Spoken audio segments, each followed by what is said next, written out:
Et l'invité d'Europe Soir, c'est un proviseur. Bonsoir Philippe Tournier. Bonsoir. Proviseur du lycée parisien Victor Duruy et par ailleurs président du syndicat des proviseurs et des personnels de direction. Alors 2 questions pour vous. C'est quoi un bon lycée, puisqu'on vient de publier aujourd'hui même le classement des meilleurs lycées? Et puis c'est quoi un bon ministre, puisque vous venez d'en toucher un nouveau? On commence par le ministre Benoît Hamon, remplace Vincent Peillon. Par principe, vous l'accueillez comment? On accueille toujours bien les nouveaux ministres, quels qu'ils soient. Un bon ministre, c'est un ministre qui reste assez de temps pour pouvoir effectivement transformer les choses. Et ça n'a pas été le cas de Vincent Peillon, par exemple? Ça n'a pas été le cas ni de Vincent Peillon, ni d'aucun de ses prédécesseurs depuis maintenant de longues décennies. Donc, vous souhaitez qu'il puisse au moins rester un moment pour faire 2-3 trucs. En ce qui concerne les embauches, on comprend déjà que les 60 000 embauches promises par François Hollande sur le quinquennat vont sans doute être étalées. On va moins recruter dans les temps qui viennent? Alors, il faut souligner que si on recrute actuellement, on a des difficultés à trouver des candidats. C'est quand même le problème numéro 1. Et puis, je crois qu'aujourd'hui, les établissements vivent dans le soulagement de ne plus avoir 17 000 suppressions par an. C'était il n'y a pas si longtemps, finalement.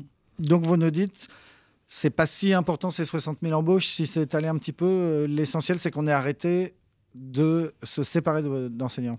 C'est qu'on ait effectivement arrêté de supprimer les postes, et peut-être que mieux vaut étaler si ça permet de recruter de manière plus stable des personnels. Si vous faites une embauche massive sur une courte période, vous risquez de recruter des gens dont le profil n'est pas nécessairement celui que vous recherchiez. Alors on en vient à ce classement qui a été publié aujourd'hui. C'est un petit peu compliqué parce qu'on compare les résultats au bac avec les résultats tels qu'ils auraient pu être compte tenu de la sociologie du quartier. C'est comme ça que c'est construit désormais? Alors, pendant très longtemps, effectivement, on jugeait un établissement sur ses seuls résultats au baccalauréat. Or, n'importe quel lycée peut avoir 100% de reçus au baccalauréat. Il suffit tout simplement de mettre à la porte tous ceux qui risquent d'échouer.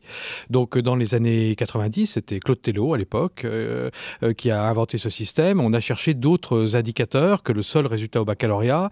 Et on en a inventé toute une batterie, qui sont toujours ceux qui sont utilisés aujourd'hui, dont le principal, sans doute, est ce qu'on appelle l'espérance d'être bachelier en rentrant en seconde, qui tient compte non seulement effectivement du taux de reçu dans l'établissement, mais aussi du fait que les élèves restent dans l'établissement quand ils sont rentrés en seconde et ne sont pas mis à la porte, soit en première, soit en terminale. Donc globalement, ces taux sont plus pertinents que le seul taux de reçu au baccalauréat, puis on les a depuis enrichis d'autres éléments comme le pourcentage de bacheliers parmi les sortants, etc., etc. Donc ce sont les indicateurs complexes, plutôt bien pensés, qui ont des biais pour certains établissements. Je pense aux établissements qui n'offrent pas toutes les formations, puisque les élèves qui les quittent sont considérés comme les élèves qui auraient échoué d'une certaine manière. Donc il faut regarder ça un peu à la loupe. Le problème numéro 1, c'est pas tellement ces données, c'est qu'elles donnent lieu à des classements qui, eux, en revanche, sont, on peut dire, tous faux, qui sont trop hasardeux. Alors c'est la presse qui fait ces classements. C'est la presse qui fait... Le ministère publie juste des chiffres bruts. Voilà.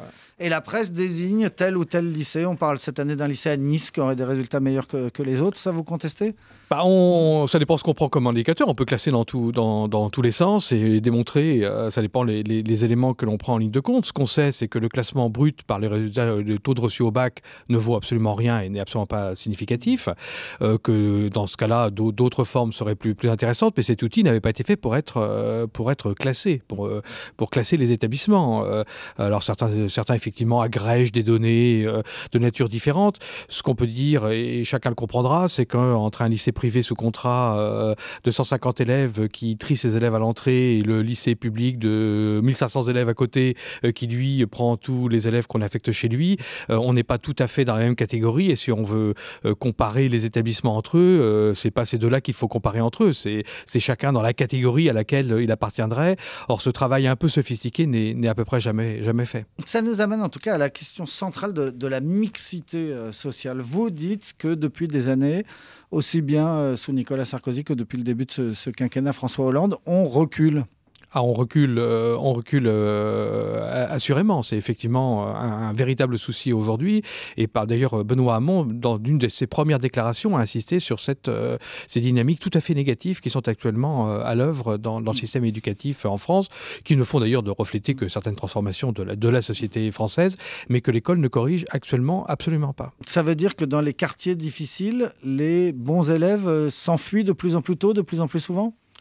Ça veut dire, bon, dans les quartiers difficiles, les gens fuyaient non pas les établissements, mais cherchaient à fuir le quartier, ce qui est beaucoup plus grave, et on l'avait montré dans une enquête qu'on a conduite maintenant il y a 2 ans, c'est que ces phénomènes ségrégatifs, entre guillemets, se prolifèrent sur l'ensemble du territoire.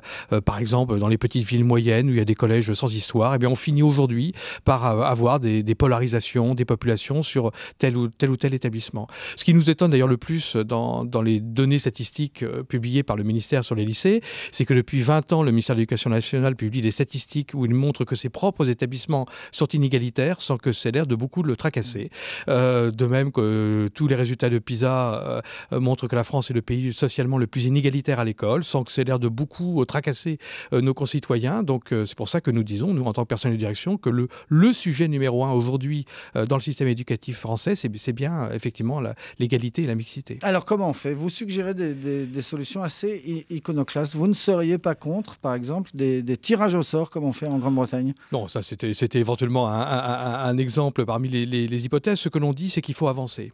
Alors, sous prétexte qu'on ne veut pas construire un monde parfait, on ne fait rien du tout et on laisse dériver la situation. Donc, il n'y aura pas la grande solution miraculeuse qui va régler le problème de la mixité.